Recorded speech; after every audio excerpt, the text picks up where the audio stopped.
ഹസ്ബൻഡും വൈഫും ഷിപ്പിൽ യാത്ര ചെയ്യായിരുന്നു. പെട്ടെന്ന് നല്ല കാറ്റ്, മഴ, തിരമാല ആഞ്ഞടിക്കുന്നുണ്ട്.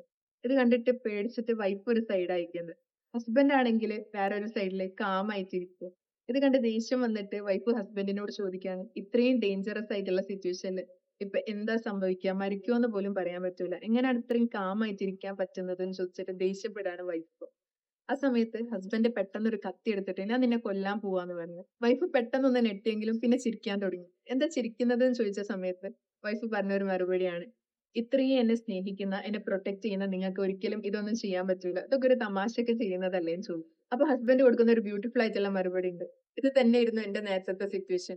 ഇത്രയും സ്നേഹിക്കുന്ന, പ്രൊട്ടക്ട് ചെയ്യുന്ന ഒരു ക്രിയേറ്റർ എന്റെ കൂടെ ഉണ്ട് എന്നുള്ളതാണ് എന്റെ ഫെയ്ത്തിന്റെയും ആ സമയത്ത് കാമായിട്ടിരിക്കാനുള്ളതിന്റെയും കാരണം. നമ്മളൊരു ബസ്സിൽ അല്ലെങ്കിൽ ഓട്ടോയിലൊക്കെ യാത്ര ചെയ്യുന്ന സമയത്ത് ആ ഡ്രൈവർ ആരാന്ന് പോലും നമുക്ക് അറിയുന്നുണ്ടാവില്ല. എന്നാലും നമ്മളുടെ ഒരു ഫെയ്ത്ത് അല്ലെങ്കിൽ എത്ര സേഫ് ആയിട്ടാണ് നമ്മൾ അതിൽ യാത്ര ചെയ്തു പോകുന്നത്.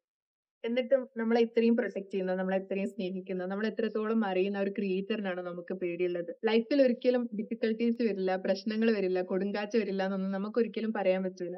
അപ്പോഴും നമ്മളുടെ ഒരു ധൈര്യം എന്ന് പറയുന്നത് അത്രയും പവർഫുൾ ആയിട്ടുള്ള ഒരു ക്രിയേറ്റർ നമ്മളെ കൂടെ തന്നെ ഉണ്ട് എന്നുള്ളതാണ്.